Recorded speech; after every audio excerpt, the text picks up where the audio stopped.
YouTube to come on. She's going live. Okay, so for some reason the enemy don't want me doing this, but he's giving me trouble. Okay, so I'm going to start off like I did with the other one and stuff, and load it up on the other Facebook account.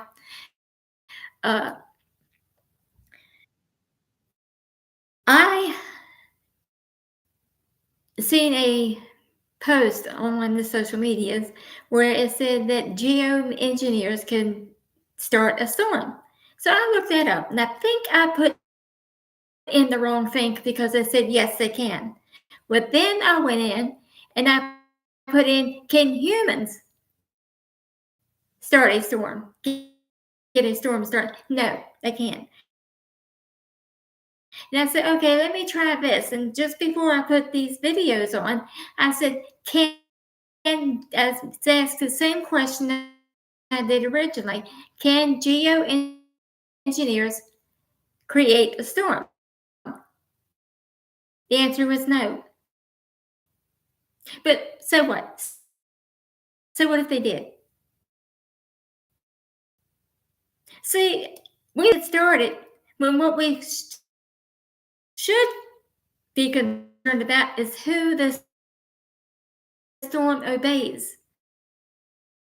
See, the storm don't obey man. Even if a man can get a hurricane, a tornado, a tsunami, whatever, even if they can create one, we know they're not going to be able to control it, especially if they get pretty big. Yet we know that storm is not going to obey them. We know this.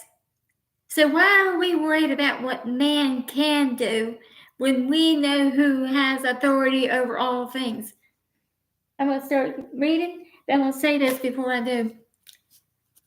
We need to stop giving man the glory that goes to God. Yahweh creates a storm. Yeshua and Ruach HaKodesh should guide and comfort and counsel us. See, those are the powers that be, and they're the only powers that be. They're the authority. They are the sovereign.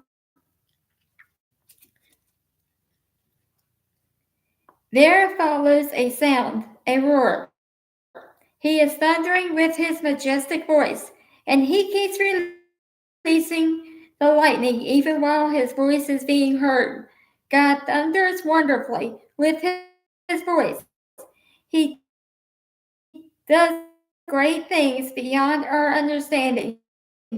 He says to the snow, fall on the earth. Likewise to the light rain, also to the downpour.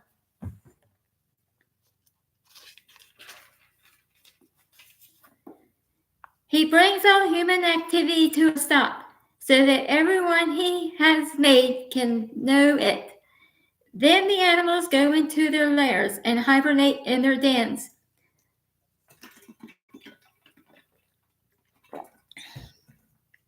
Out of its chamber comes the storm, with cold out of the north. By the breath of God, ice is given, and the wide waters freeze over. He weighs the clouds down with moisture, and they flash forth his lightning. He, by his plans, turn them around, so they do what he commands them, anywhere on earth. He brings them forth on the earth, sometimes to punish, sometimes to express his grace. We don't always know why God does what he does. But the fact of it is, whether we understand why he does something, it doesn't change the fact that he is in charge. He's the one with the authority, and he is the one that the storm obeys, not man. Let's go to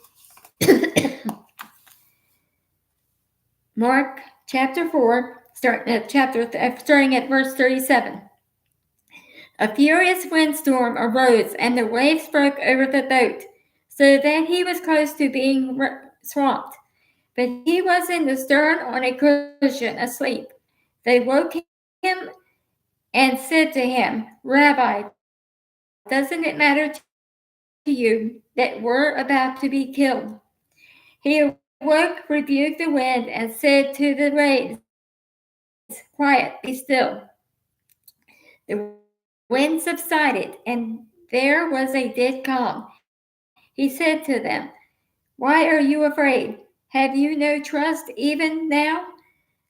But they were terrified and asked each other, Who can this be that even the wind and the waves obey him?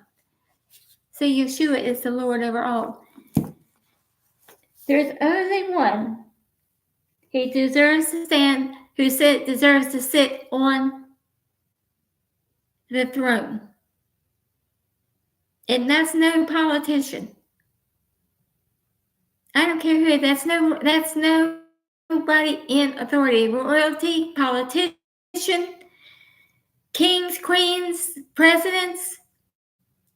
No one like that deserves a position of authority that only belongs to Yahweh and His word, His living word, His Lamb, which is Yeshua, and the Ruach HaKodesh.